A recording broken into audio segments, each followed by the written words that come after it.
everyone, thank you very much for taking the time to have a look at all of the resources that we have put together to support you to make decisions about your learning pathways for the new session.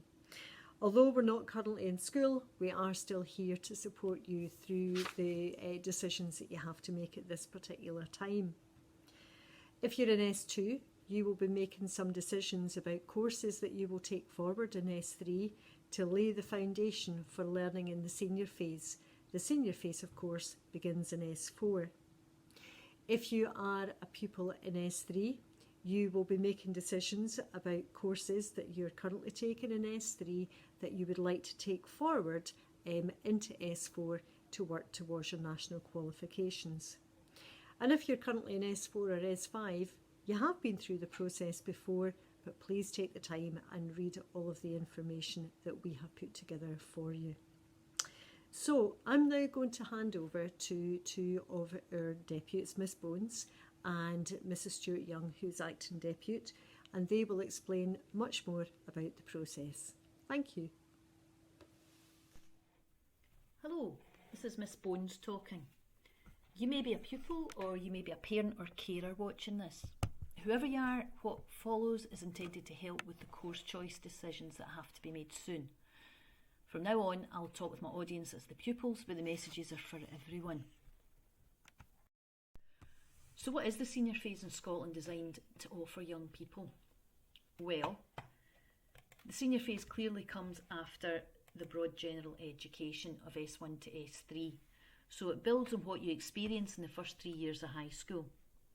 In S1 and S2, you experience many different subjects so that you can find out what you like and identify your strengths. And then you personalise your timetable a bit in S3, but when you move into S4 and then into S5 and S6, you choose what you like and what you're good at, and you learn much more about subjects.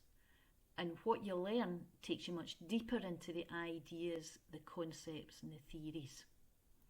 If you work hard, you'll leave with the qualifications that will take you on to the next stage, whatever that might be.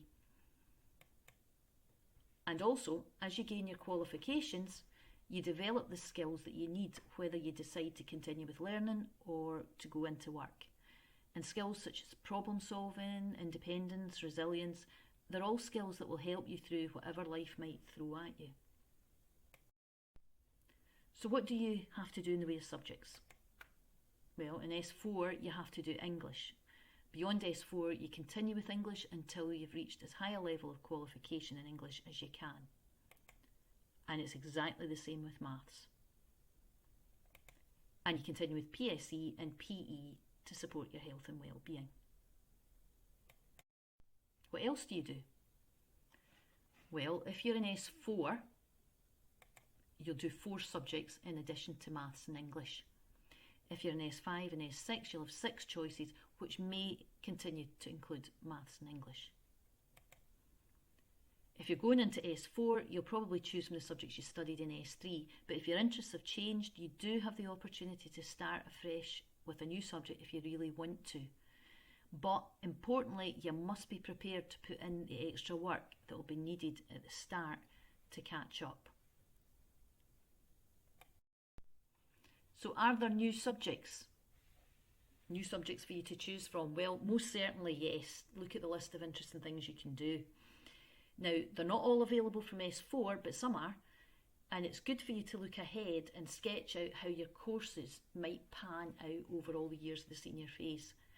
Think about what you want to do when you leave school and how are you going to get there. You don't need to do everything in the 1 year, remember. And if you've little idea about where you want to end up in leaving school, just keep your options open and choose subjects from different areas of the school.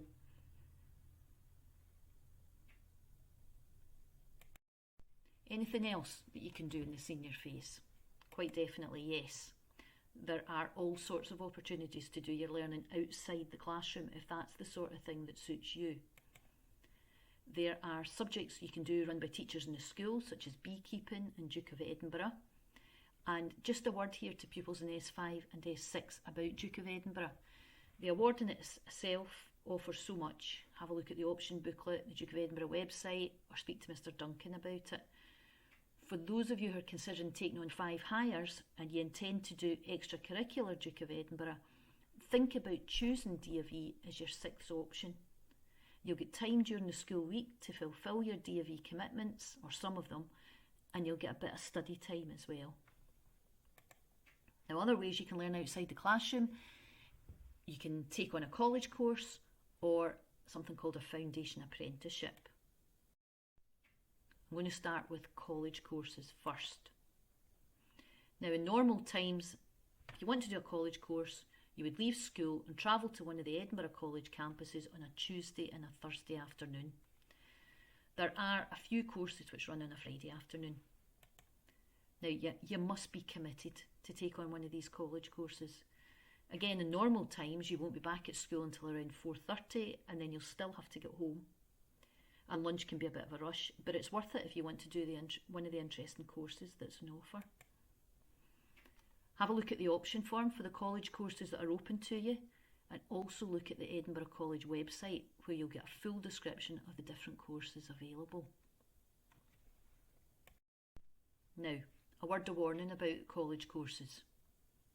At this stage in the year, as a result of the COVID situation, we don't know what's going to be possible to run in August. It's entirely possible that college courses will be taught partially or completely online. You have to be prepared for this happening, and you have to know you're the sort of person who's good with online learning technology. Are you organised and independent enough to make a success of this kind of learning? If you don't think you are that kind of person, then be honest with yourself. Maybe leave it a year. If you are, go for it, because you can study, for example, psychology, music business, computer games. There's many more. I mentioned something before called a foundation apprenticeship, and I want to explain to you about foundation apprenticeships. First of all, the level of the qualification, level 6. Now that means an FA is the same level as higher, same level of difficulty, but you'll be taught in a different way. You'll learn in a different way from how you would learn if you're doing, say, higher English, and I'll come back to levels later. FAs require a 2-year commitment, and they start in S5, and each FA focuses on a particular area of the job market. Some of the time you'll spend with what's called a learning provider, and it's the learning provider that gives you the theory connected to your employment area. A learning provider in Midlothian could be Midlothian Council itself, or it could be Edinburgh College. And the other type of input in the course comes from industry. You'll work in companies or workplaces connected to the subject of your FA, and you'll work with your experienced colleagues on real projects. In recent years, we've had pupils working at Microsoft in Edinburgh and local nurseries in Midlothian. So what do you get out of doing an FA? Well, from the quality work experience and the teaching, you learn the essential skills in specialised areas that employers want. And even if you decide you don't want to go into the area in which you did your FA, the skills you learn and the experience you gain will strengthen your CV or your personal statement for college or university. If you successfully complete your FA and you want to go on to a modern apprenticeship, immediately on leaving school, your FA will support your application, and you will actually have already completed some of the learning required for the modern apprenticeship, so you'll be ahead of the game. And if college or university is your thing, the FA qualification is recognised by all colleges and universities, but just a word of warning there, always check the university or college website for the specific entry requirements for any course in which you might be interested, or give them a phone. It could be the case, for example, that a university counts an FA as an entry qualification, but only if you're applying to study a course in the same area. It's hoped that Midlothian Council will be able to offer 4 FAs, and you can see them listed here. There are others available through Edinburgh College. But the same way health warning needs to go out here with regard to online delivery. Clearly getting out into the workplace is important for these qualifications, and Skills Development Scotland, who are the body in charge of FAs, hope that students will get out into the workplace at some point over the next 2 years, sooner rather than later. And but remember also there might be in August a need for some online delivery of learning as well. Moving on now to other types of qualification you can achieve in the senior phase. The ones you'll know most about are what are called the national qualifications, that is National 3, 4, 5, Higher and Advanced Higher. In normal times, there is no exam for National 3 and National 4 and exams for the other levels. I want to encourage you to think in terms of levels. So National 3 is level 3, National 4 is level 4, and so on up to Advanced Higher, that is level 7. Why is this? Why do I want you to think in terms of levels? Well, because you can do other kinds of qualifications in the senior phase, and you need to be able to compare them, the qualifications, with each other, so that you can judge difficulty, amount of work, and then make choices about what you want to do. There is something called the Scottish Credit and Qualifications Framework that will help you make sense of all the different types of qualification, and look in the option booklet for more information, and there's a website as well if you Google it.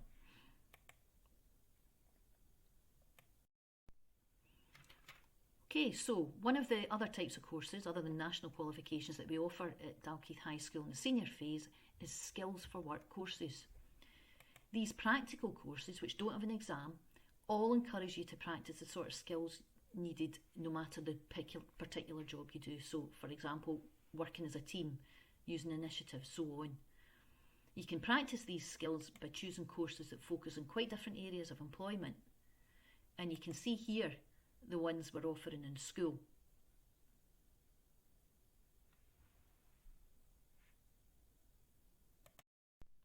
Another type of course you can do is one that leads to what is called a National Progression Award.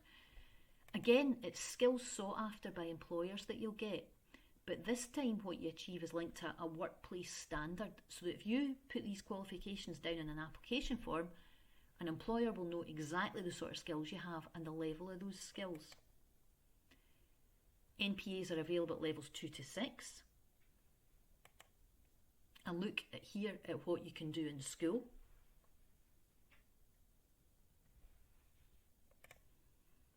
And what you can do in partnership with the college.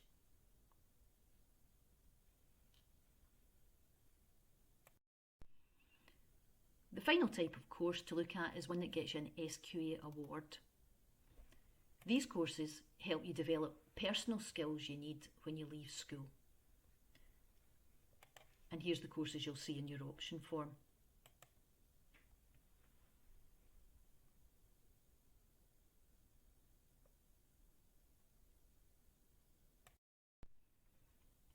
So what will your classes be like? Well, basically, apart from in English and Maths, if you're just going into S4, one thing that will strike you, and that is that you might be in a class with pupils from S5 and S6. That's because we group together all the people in the senior phase who want to do a particular subject and level and then divide them up. That way, you've got more chance of getting to do the subjects you want to do. And remember, you need to be ready to have your learning organised by people other than your teachers. So, for example, college lecturers or employers, for example. Right, that's all quite a lot to take in, but there's plenty of support out there to help, even if you're not in the school building. Take on board what your teachers have said in your reports and look at the progression levels or subjects they recommend. They know what they're talking about. Be ambitious about what you can achieve, but realistic about any barriers that could hold you back. And don't just look at the course names in the option form. Take time to explore the course descriptions in the option booklet. We can't put on a careers fair for you this year, but look at the careers event videos through the link in Show My Homework. The videos are made by employers and colleges and universities, and they're all made within the last few months. And your careers advisor and your pupil support leaders are all available to talk to.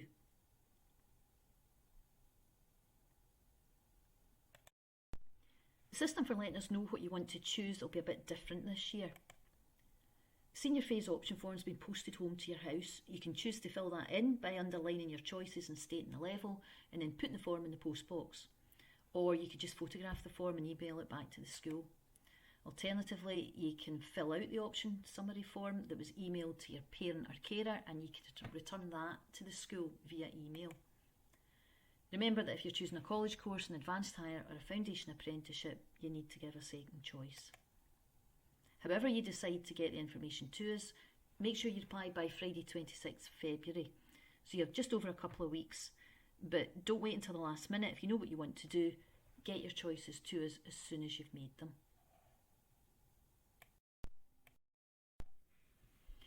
Finally, what's really important. If you can, don't think just 1 year ahead. Plan your way through the years in terms of your choices. Make choices for the right reasons, know your own mind, and be confident enough to do what's right for you.